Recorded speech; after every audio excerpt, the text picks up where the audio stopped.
Conversamos ahora con el vicepresidente del Senado, Alejandro Navarro. Senador, buenas noches. Buenas noches, Daniel. Buenas noches, Mónica. Hola. Presentábamos recién las palabras de José Joaquín Brunner. ¿Le parece que un hipotético escenario de una renuncia presidencial es una alternativa que se debe considerar en los análisis, como dice él? Daniel, eso da cuenta de escenarios como en Argentina con Alfonsín, que es una crisis terminal. Claramente no es el caso de Chile, no es el caso de la presidenta Bachelet. Tenemos una crisis política, pero está lejos de ser una crisis terminal que ponga al presidente o a la presidenta contra la espada y la pared. Además, ha habido una reacción del gobierno para enfrentar esa crisis. Creo que lo dicho por la presidenta en su oportunidad fue más bien una referencia a un rumor, salió a desmentirlo, en mi opinión no debió ser ella, porque aparece entonces la presidenta desmintiendo ese rumor de la renuncia, pero creo que ese es un escenario hoy al menos impensado, impropio, inviable. ¿Qué le parece que sea un exministro de la Concertación quien ponga ese escenario arriba de la mesa, al menos como una forma de análisis, dice él? José Joaquín Brunner lo hace en su condición de analista político. Por cierto que siempre en los escenarios de salida a las crisis están las renuncias o las solicitudes de renuncia, pero claramente el contexto no toca a la presidenta para ponerla en un callejón extremo de una renuncia. En el análisis todas las opciones son posibles. José Joaquín Brunner ha puesto la opción extrema, pero es parte de un análisis político, no de una realidad cercana. Senador, otro de los temas que tiene complicados son también las relaciones al interior de la nueva mayoría. No fue al comité político y explicó por qué el senador Quintana. ¿Le parece que es válida su molestia? ¿Le parece que es válido que no asista? Yo lo dije y lo planteé en el comité político, puse el tema frente al ministro del Interior, le dije, ministro Burgos, el PP no está. Los acuerdos que hemos tomado no tienen afirmando, corroborando, aceptando al PPD. Y tengo la sensación de que Quintana no ha asistido de manera consciente. Y yo quiero señalar de que este es un problema político, yo no lo veo como un problema personal, no es un tema de trato. Es un tema político. El PPD ha sentido que el ministro en un programa de televisión ha descargado una responsabilidad sobre Rodrigo Peña y Lillo, o ha insinuado o ha generado condiciones de dejar toda la responsabilidad, incluso de eventuales delitos. Y creo que el PPD ha tenido una reacción política que se ha expresado con fuerza en el comité político del lunes, en donde efectivamente hubo un intercambio fuerte sobre estos temas. Pero creo que esto debería ser superado a la brevedad, más aún después de la aclaración de la presidenta respecto del propio Rodrigo Peña y Lillo. Aquí no hay un esfuerzo del gobierno por descargar toda la responsabilidad sobre el exministro del Interior, y yo creo que además sería un error.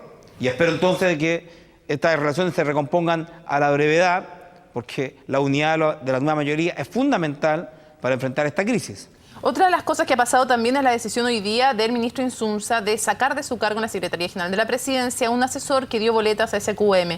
Quiero saber si usted está de acuerdo con aquello y si es así, si no se debiera seguir la misma política con todos los otros actuales funcionarios de la administración que boletearon para SQM. El ministro Insunza está actuando con proactividad. Hay que ahorrarse el problema. Yo lo dije al inicio de la crisis de Soquimich. Quienes estén involucrados directa o indirectamente, más bien deberán dar un paso al costado antes de que esto se transforme en una crisis institucional. Uno cuando va al gobierno, Mónica, va a resolver problemas, no a crear problemas.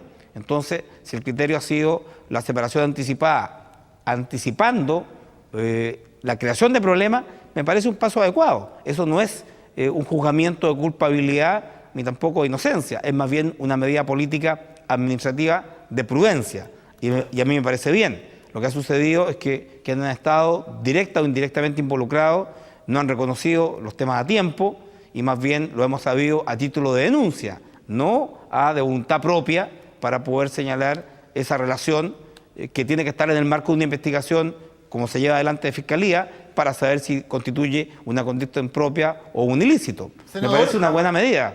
Senador, ¿y los funcionarios de gobierno que recibieron dinero de la empresa de Giorgio Martelli, asesorías y negocios, y que todavía permanecen en el gobierno, también deberían irse? Mira, yo lo he dicho, esa es siempre una responsabilidad individual y también política partidaria.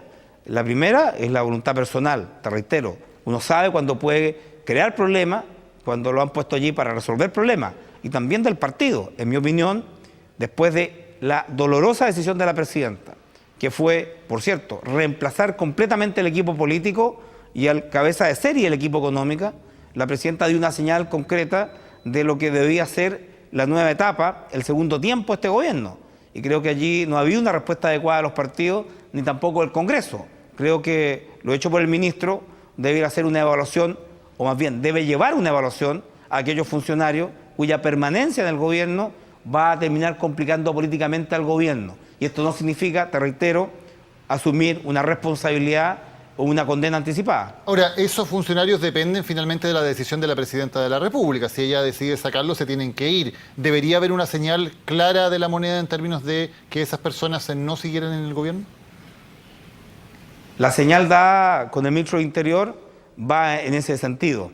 Yo siento que si la presidenta dio la señal de sacar al número uno, al jefe de su gabinete, hacia abajo, en la jerarquía administrativa y también en la política, debería haber una situación similar. Yo creo que la señal fue clara. Y por cierto, hay una cierta resistencia de no sentirse chivo expiatorio de una culpabilización o criminalización anticipada. Pero yo creo que es sano, es políticamente correcto y es parte de la lealtad con un gobierno el no crear problemas cuando además esos problemas no han sido producto del gobierno, sino que más bien de hechos ocurridos antes de estar en el gobierno. Senador, y entonces, ¿de quién es la responsabilidad ahora de tomar esa decisión? ¿Usted está llamando en concreto a los ministros a que le pidan la renuncia a aquellos asesores que están en el gobierno y que o boletearon para SQM o hicieron informes para AIN, la empresa de Martelli?